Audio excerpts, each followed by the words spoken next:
You have no idea how often I get sucked into reading a comic book while making this show, and wow. I just reread basically all of All-Star Superman. This is great. We are talking about comic books as we do every day, 3 p.m. U.S. Eastern. Welcome back to the Comics Coffee Table. This year, the show is revolving around these two books, which were given to me by my parents last Christmas. Last Christmas, my parents gave me... yeah. Way to go. I've got the Overstreet Comic Book Price Guide, most current, 52nd edition. I got the Overstreet Guide to Grading Comics, 6th edition, released 2021. Thank you. So this season is dedicated to my parents. Thank you, guys. I love you.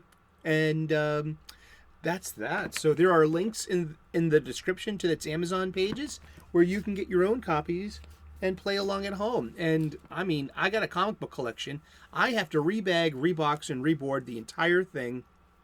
While I'm doing it, I'm going to educate myself and give myself a ballpark estimate of what my collection could be worth. Do you have these same questions? Like, do you look at your long boxes and being like, what is this stuff all really worth? Well, take the occasion to rebag, reboard, and rebox the entire thing and play along at home. Let me know what you find in your long boxes. And I just want to say I am not a professional grader. This show is for entertainment purposes only. If you have any serious questions about the condition or value of your comic book collection, please go to your local comic book shop and ask the staff or the owner, and they can give you the best advices. We do this show for entertainment purposes and to educate ourselves and to have an excuse to talk about comic books once a day, just for a few moments. And I take this opportunity to, while you're at the local comic book shop, either asking about the value or condition of your floppies or picking up your new releases, I am dedicated to bypassing my online supply chain. The one that comes with the free TV show and the free delivery, because I can get anything I'm looking for there. But how does that help my local comic book shop, the brick and mortar, the mom and pop shop? I'm buying my supplies at the local comic book shop from now on. Yep, at markup and at that house value, But I'm contributing to keeping my stores open as well, because when they're gone, they're gone. All right, record stores, candy stores. I mean, you'll always have some kind of, boutique, specialty stores, sure. But the direct market will be changing. So the times they are a-changin'. So yeah, I'm migrating my collection from long boxes to short boxes. The older I get, the heavier those long boxes get too. So it's a great opportunity to take advantage of this time. I've got bags. I can get better bags. I need to get my lights. And I've got a good source for them too. Or I can wait until they're in stock at my local comic book shop, because I talked to the owner and he told me that they were on back order. But I can get these online too. So what am I supposed to do? So I'm gonna wait. The owner said they're on back stock. I basically put my order in, haven't I? So, and I also got boards, acid-free boards. We're going to talk about that. We were supposed to talk about that yesterday. I got distracted with the funny books, the awesome Superman funny books. Superman, yeah, Superman. What, you say it's Superman? Where are you from? Superman and I are old friends. I watched the Superman show. All right, the joke's done. Pika, that joke's done. But I did do the joke like you wanted me to do. I did. See? Oh, he's so cute. Yeah. He does not get cuddles. That's not our relationship. Pre-recorded live before a studio audience of stuffed animals comes. Awesome. Well, cool. The coffee table was always where I would congregate with my friends. We would shoot the shit. We would be surrounded by stacks of movies and music and books, and most definitely comic books too. So the whole purpose of the show is to come to this coffee table like the old days and just chill out for a couple of minutes. And we're also going to rebag, reboard, and rebox my entire collection. So let's get to that. Awesome. Oh, Pika. I'm so bored. Oh, man, stunning. What is up with comic book boards? I'll tell you that I haven't bought boards with this much frequency since middle school. And I should have been doing it the entire time. There's a great joke. There's a great line in Mallrats, Kevin Smith's Mallrats. It's Brody Bruce, one of the protagonists. They go to the flea market. They're hiding out. And he goes to a comic vendor or someone selling comic books. And he's thumbing through them. And he's like, "These need boards, you savage." He was right the entire time. And I apologize to anyone for the use of the word board or Kevin Smith or definitely not savage. I don't apologize for that one. No, I can't. Indeed. So yeah, I got these boards. These are $14.99 for 100 precision cut, coated on one side, 24-point boards. And what does this matter? Okay, let's look. We look things up on the intrapoop. See, it's a lot of being, having, sometimes it's not about being smart. It's about knowing how to look things up. Seriously, I got this from it's called preserverhaven.com. And why board your comic books? I'm going to read from this. This was posted by the admin on January 6th, 2019. Boarding your comics in a bag or sleeves. Boarding your comic book in a bag or sleeve provides many benefits, given they are stiff enough. That's what she said.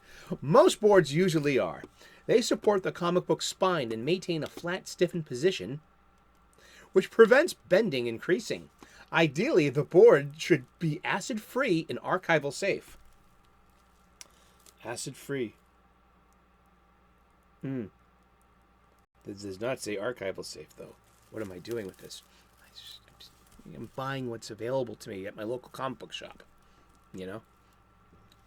And the board should be acid-free and archival safe, and should help trap and neutralize migrating acids.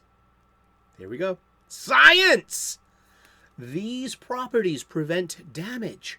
Acid-free versus ordinary cardboard. Yes, a piece of cardboard is certainly stiff and certainly cheap, but it has none of the properties that protect the comic book from damage. Cardboard of the ordinary type has a natural acid that over time will deteriorate. The paper and color cardboard of an ordinary type has a natural acid over time will deteriorate the paper and the color. Most comic book boards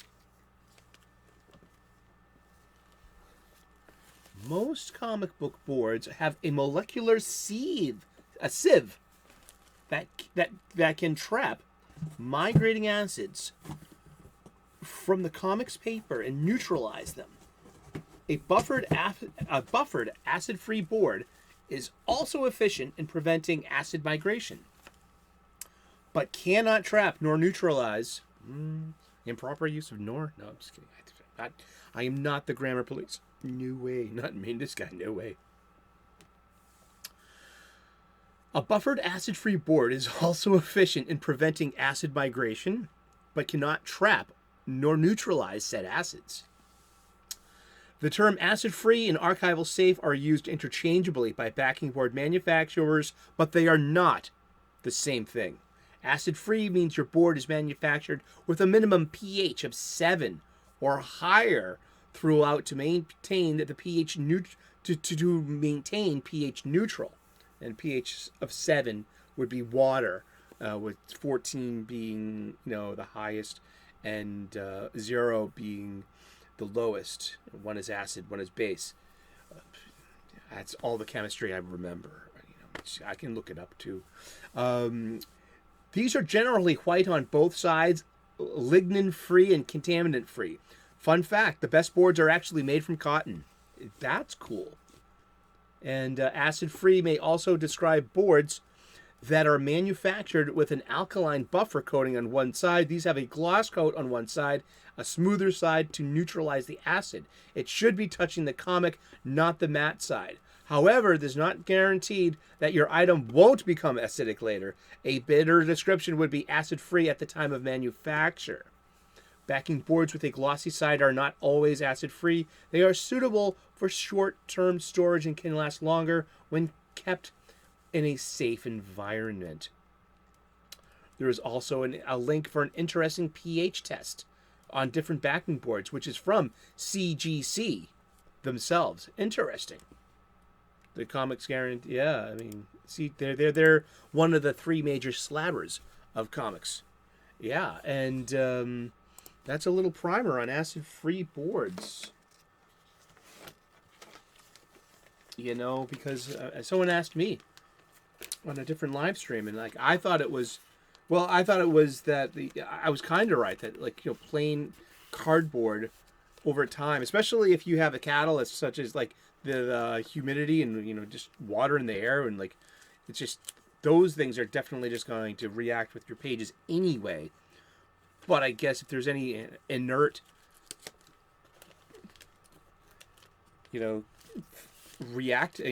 anything inert in those pages or that cardboard, I don't know.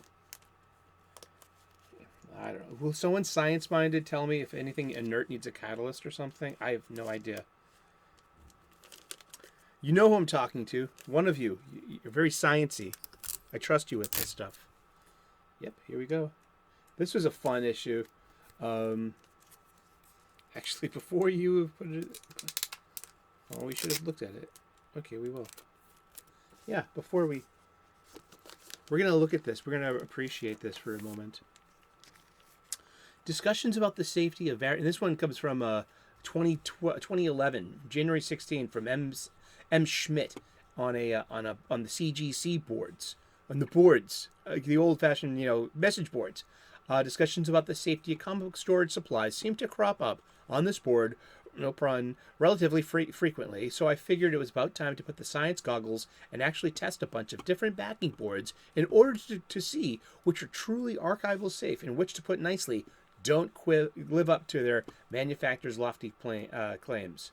And then it goes into, it needs to be infused with a 3 or 5% alkaline buffer throughout.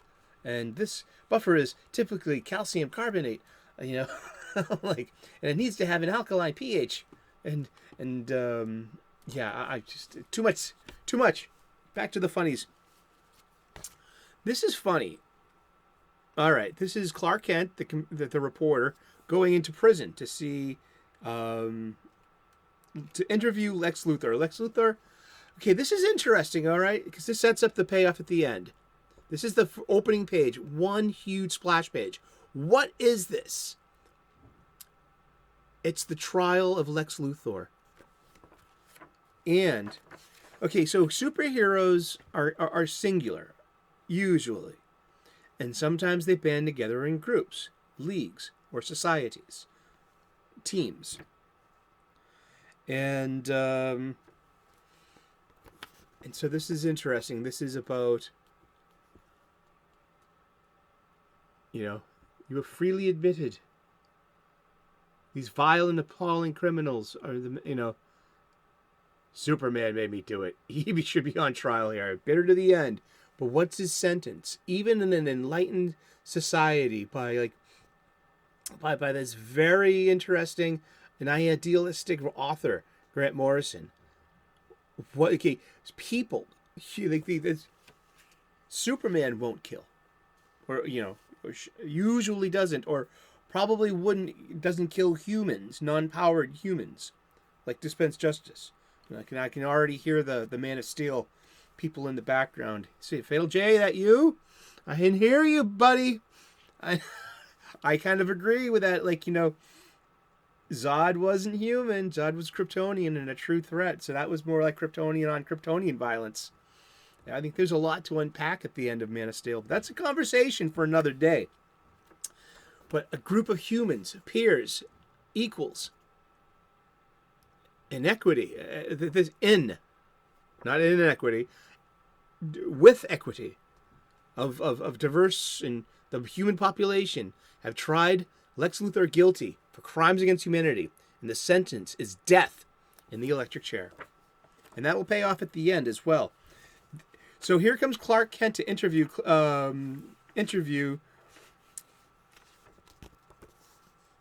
Lex Luthor. Now, Lex Luthor has succeeded in his plans to kill Superman in a way. He knows he gave Superman a lethal dose of solar radiation. And so Superman is now, so Lex is fine to give the appearance of going to jail. But for someone so smart, he still hasn't figured out that Clark Kent is Superman, which is pretty funny in joke. And then comes the antics. He's a day with Lex Luthor. He's interviewing the world's greatest mad scientist for the Daily Planet newspaper, his day job.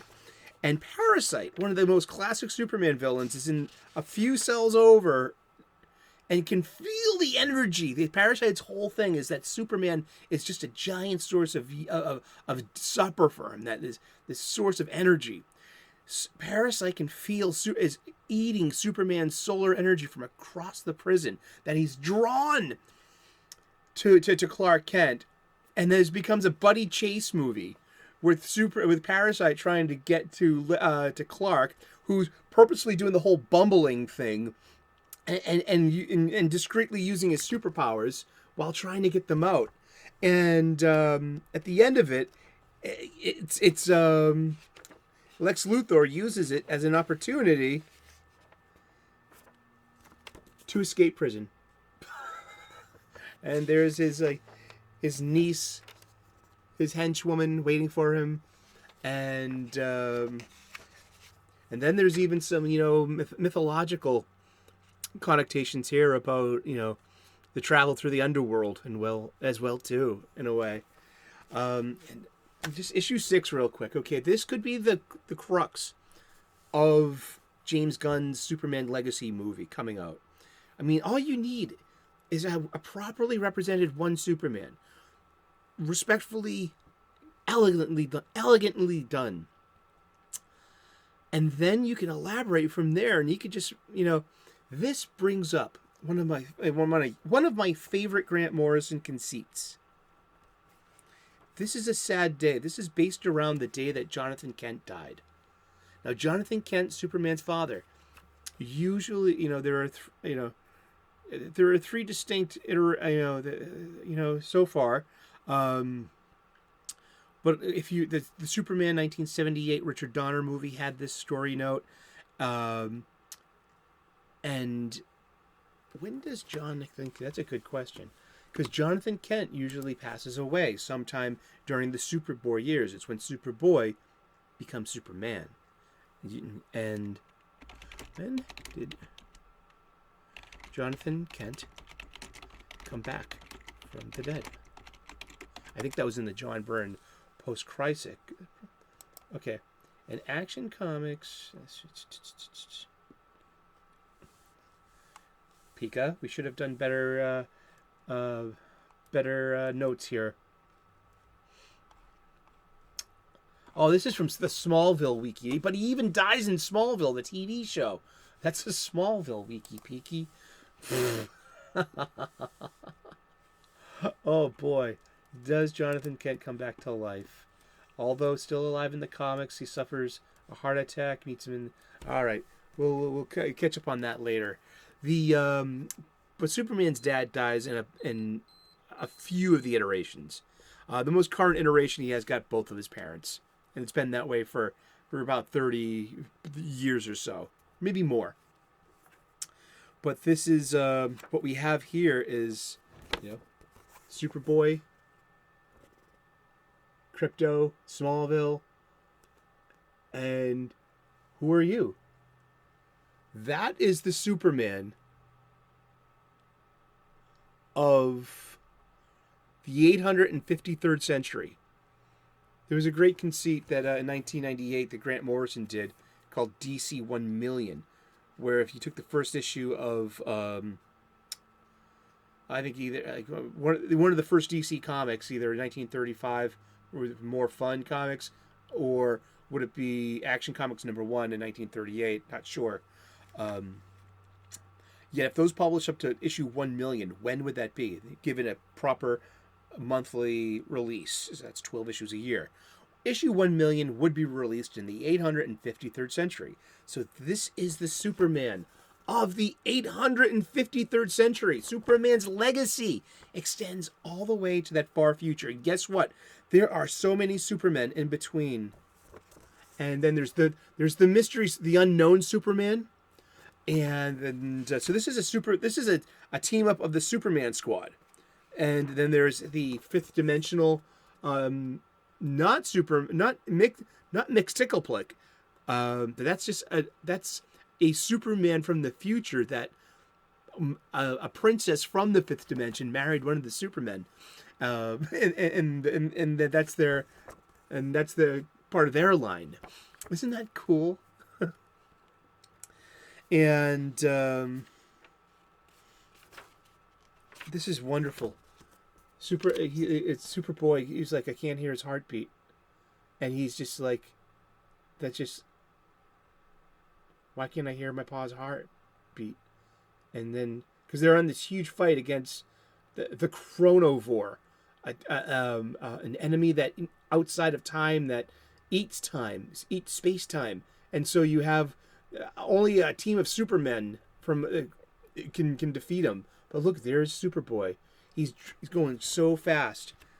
His hair's caught on fire from the friction, but that's humanity, and that's frailty, and so life and death are this grand theme throughout here, and here's something that comes back in the end.